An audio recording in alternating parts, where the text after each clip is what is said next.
E aí pessoal, beleza? Tudo tranquilo? Nesse frio aí, né? Hoje tá friozinho, tá mais fresquinho. E aí galera, como é que estamos? Vamos lá, então. Tem que fazer aqui nessa apresentação, né? Nesse vídeo. Então, eu vou me colocar aqui na frente das resoluções, porque eu consigo olhar para a câmera como se eu estivesse olhando para vocês, tá? Essa é uma dica. Então, o que a gente tem? Resoluções, né? Vamos para as resoluções e exercícios então da lista, beleza? O que a gente vai fazer? Eu vou estar online todo o tempo com vocês no Hangout agora.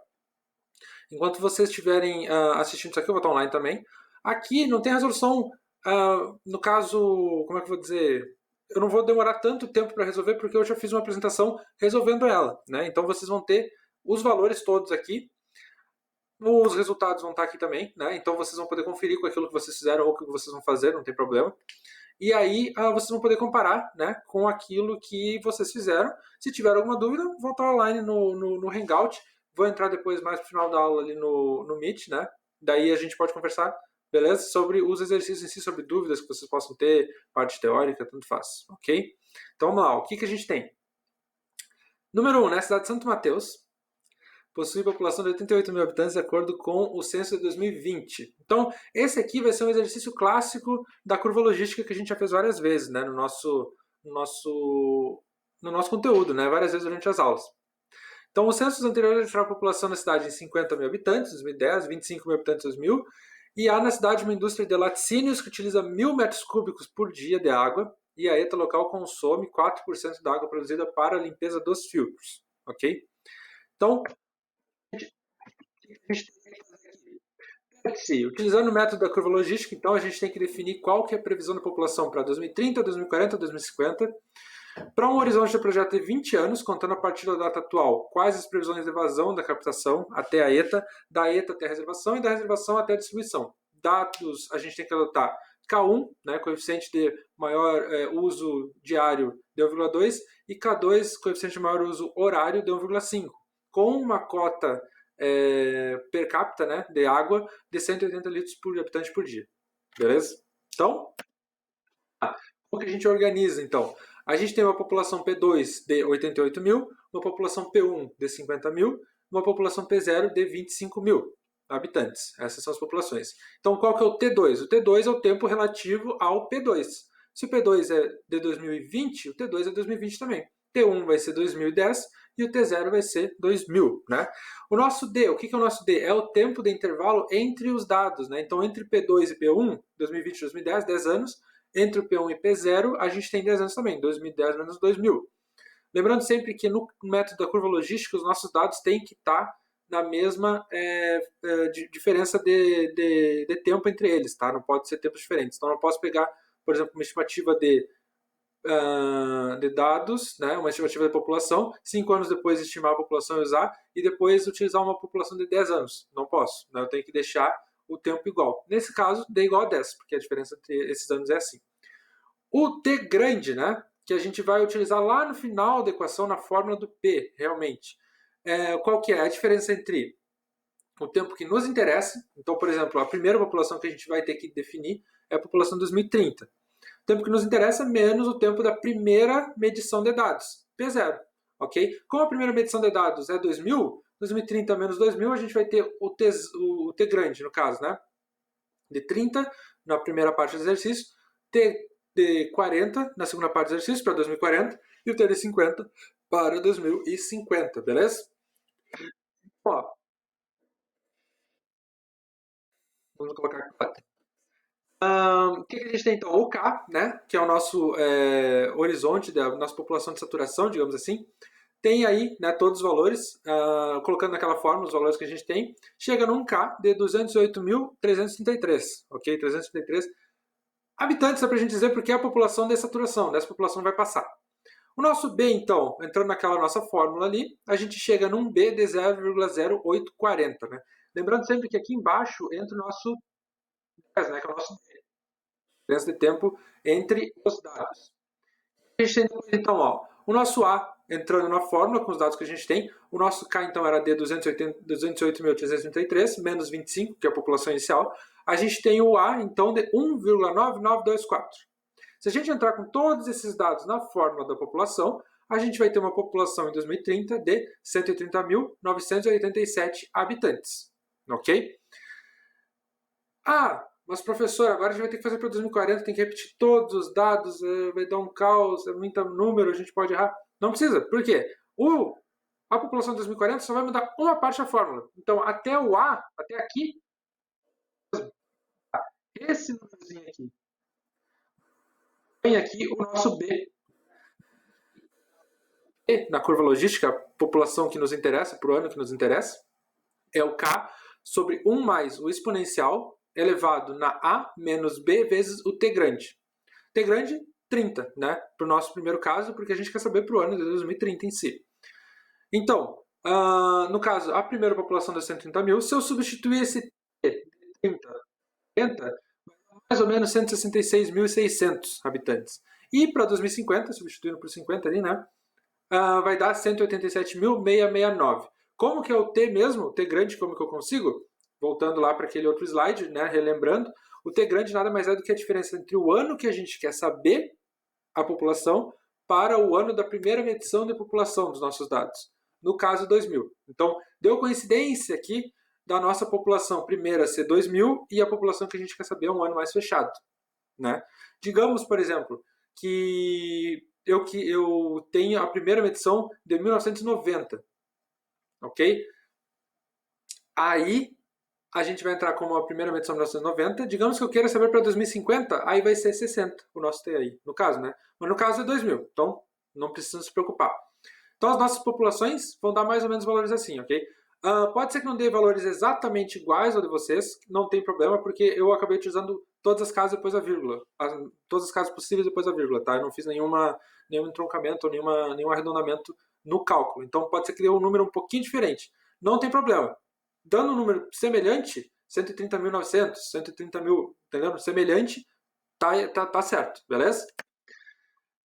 Continuando então, na letra B pedia todas as vazões. Então, as vazões da captação até a ETA, da ETA até a reservação e da reservação até a distribuição, né? Todas as 3 vazões a gente vai ter que calcular. Dados, esses são os dados, ó. Aí a gente tem que lembrar que a gente vai entrar com valores específicos, né, no nosso cálculo. Por exemplo, eu vou entrar com a vazão em metros cúbicos por dia. Por quê? Porque a vazão que entra nas fórmulas que a gente vem utilizando é em litros por segundo. Então eu tenho que passar primeiro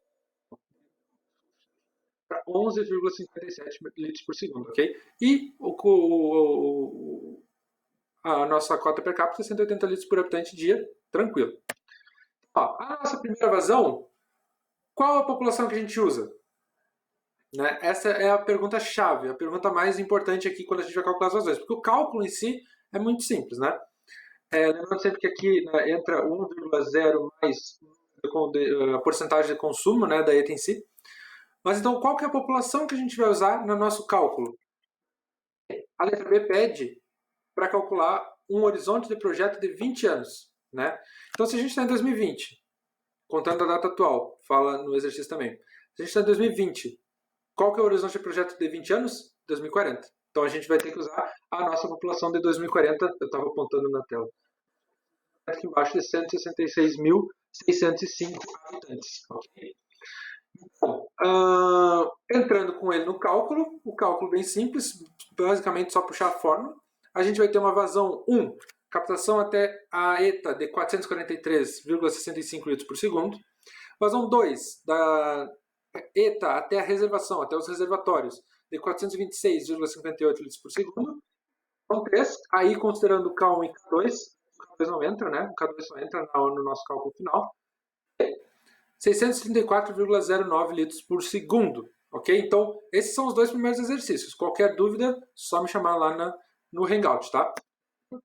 Esse foi o primeiro exercício, na real. Agora faltam mais 2. Vamos colocar eu aqui de volta aqui embaixo, aqui fica muito melhor, porque eu consigo enxergar vocês. Então, considerando esse exercício anterior, a gente vai ter que dimensionar a adutora que vai levar água da ETA até a reservação. Considerando então que o reservatório da ETA ele dá nossa cota topográfica de fundo e o nível médio, né? Enquanto o reservatório da cidade tem essa outra cota topográfica de 400, nível médio de 15. A tubulação vai ser de ferro fundido novo, revestido com cimento, com 3 km de comprimento. A gente vai ter que definir qual a vazão máxima e qual a velocidade da água na tubulação. Como que a gente faz? Vamos começar. Para começar, qual vazão a gente vai usar? A gente vai usar a segunda vazão, vazão 2. Por quê? Porque no exercício ele pede para a gente calcular a adutora, a gente vai dimensionar a adutora, que leva a água da ETA até o reservatório da cidade. Do reservatório da ETA até o reservatório da cidade, que é a nossa vazão 2, da ETA até a reservação. Nosso C, se a gente entrar lá na tabelinha que eu mostrei para vocês nos slides da aula, a gente vai ver que ferro fundido novo, revestido com cimento novo, 130. A gente está projetando uma tubulação nova aqui, né? Então, 130 está correto. Cota 1. Como que é a cota que a gente vai entrar no nosso exercício? É a nossa cota do fundo do reservatório mais o nível médio. Ok? Então, a gente tem 485 metros mais 10 de nível médio, dá 495 de cota altimétrica. E a cota 2 é 400 mais 15. 415 metros de cota altimétrica. Comprimento da tubulação, 3 km, 3.000 metros. Passando tudo para metros, né? Nosso ΔH, né, a perda de carga que a gente vai ter de 495 menos 415, ou 80 metros, ok? Nosso J, nossa perda de carga unitária que a gente vai ter ao longo de todo o percurso, 80 metros de perda de carga dividido pelos 3.000 metros de comprimento da tubulação. Nosso J, entrando na fórmula, o nosso J ali vai dar 0,0267. Aí aqui, eu não coloquei a fórmula para vocês, mas é aquela fórmula que a gente tem do J igual a gente entra com a vazão, entra com o C e entra com o diâmetro. A gente vai isolar o diâmetro daquela fórmula que tem lá no slide, tá? Isolando o diâmetro daquela fórmula, entrando com aquele J ali, com a vazão que a gente viu antes e aquele outro C, o nosso diâmetro vai dar aproximadamente 0,39 metros. A gente sobe um pouquinho, porque aí vocês podem procurar, por exemplo, tabelas de algumas produtoras de tubulação, para ver qual que é o valor que elas têm de diâmetros, né, comerciais. Tem diâmetro comercial de 0,4. Então a gente vai utilizar 0,4 metros ou 400 milímetros da tubulação da adutora em si, ok? 40 centímetros, né? Se a gente entrar com esse diâmetro e calcular, na mesma fórmula, usando a mesma perda de carga, só que agora a gente quer saber a vazão. A gente vai chegar numa vazão máxima de 0,457 metros cúbicos por segundo. Se a gente pegar essa vazão, esse diâmetro, na verdade, e dividir a vazão pela área da nossa tubulação, entrando com diâmetro, a gente vai chegar numa velocidade de 3,64 metros por segundo, ok? Então, como que a gente faz? Seria a velocidade igual a vazão sobre área, né? E a nossa área é uma área redonda, né? A nossa área é uma área circular. A gente vai ter a área igual a π vezes o diâmetro de 0,4 ao quadrado dividido por 4. E aí a vazão em cima, dividindo por π vezes diâmetro ao quadrado sobre 4, vai dar a nossa velocidade de 3,64 metros por segundo. Ok? Então, o que a gente tem mais aqui também? Ó? Velocidade é bom, Matheus, agora. A gente vai ter um exercício bem semelhante àquele outro, ok? A única diferença que a gente tem são as populações, né? As populações são diferentes. Os anos são os mesmos. O horizonte de projeto desse exercício aqui é 30 anos. Okay? Ao invés de a gente calcular para 2040, seria a população de 2050, ok? A nossa cota per capita é 200 litros agora e o consumo de leite é de 3%. Para esse exercício aqui, é basicamente o mesmo script. A gente seguir a mesma coisa, as mesmas formas. Vou colocar para o lado aqui, e aqui eu vou clicar para não esquecer. Um K de 752.857, um B de 0,0533. Nosso A vai ter 1,7654, ok? Nosso P para 2030, 345.342, pode ter diferença de valor, que nem eu falei para vocês. P de 2040, 444.874. E o P de 2050, que nos interessa aqui, porque o nosso horizonte de projeto para B é 30 anos de projeto, a partir da data atual, 535.404. Não tem vazão especial, não tem nenhuma indústria, ok? O consumo dentro dessa vez é 3%, e a nossa cota per capita é 200 litros por habitante dia. A gente vai ter, então, um Q1 de 1.531,85 litros, mais ou menos, né? Um Q2 de 1.487,23 litros por segundo. E uma vazão 3 de 2.230,85 litros por segundo, ok? O que mais que a gente tem, então? Nesse mesmo exercício, considerando o exercício anterior, a gente vai dimensionar uma mesma adutora para a mesma vazão, ok? Então, a gente vai usar a segunda vazão que a gente descobriu. O reservatório tem aqui a cota topográfica de fundo, o nível médio de 15, então se a gente somar 325 mais 15, a gente vai chegar no valor... Então, nossa cota altimétrica, ok? Enquanto o reservatório da cidade apresenta a cota topográfica de 275, nível médio de 10. Tubulação vai ser de ferro fundido, mesmo material, com 1,5 km de comprimento.